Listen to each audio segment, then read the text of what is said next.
Were not those captives the mothers and sisters and daughters of the African? Did the African do enough to stop the killing and kidnapping? The suggestion here, as I see it, is the African man became paralyzed by his own inaction to defend what was his and lost a part of his soul in the process. Teacup hypnosis. The continent of Africa has been known as the Dark Continent. Can we explain why the African so-called presidents seek refuge in England even though they are independent and they literally have all of the resources in their own countries to be self-sufficient and to solve their own problems? Deep down, the Africans are obsessed with the concept of white power and royalty. African so-called leaders returned to England to be near their white master, the Queen of England, and like in the movie, to receive her deeply flawed psychological reassurances. This is related through symbolism, as the mother has a sort of throne within the house.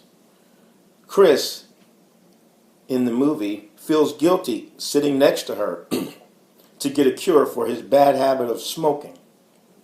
As she sits on the throne, but he won't get up and leave. He values her opinion of him more than his own opinion of himself, and he desires her to fix him.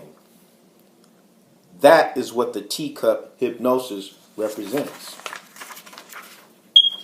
The sunken place. The sunken place for us here in America was the bottom of those slave ships. The sunken place was the cotton and tobacco fields in the South. The sunken place was our soulless existence, being bred like mules and our bodies violated at the will and whims of a group of sadistic psychopaths. The sunken place is the prison system, which replaced those plantations and now has our black men literally buried alive, stuck in time. In America, the black man has been in the sunken place for a very long time. The final point I would like to bring out is the role of the television in the room.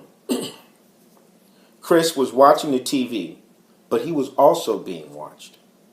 The television was to prepare him mentally for what was to come next, which he was totally unaware of. Next, the white man who has purchased Chris told him the TV will help with the transformation process. I think that says it all about how we are being conditioned and prepped over time through movies and TV to accept outrageous yet sinister concepts that ultimately deliver us into the hands of those who would do us serious harm. And yet we sit in front of the TV in a frozen state. We know television is implanting absurd ideas and suggestions devised by those who wish us absolutely no good, and yet we lack the will to just get up and walk away.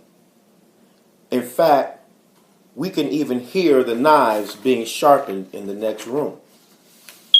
The question is, when will our time to act be over? Thank you.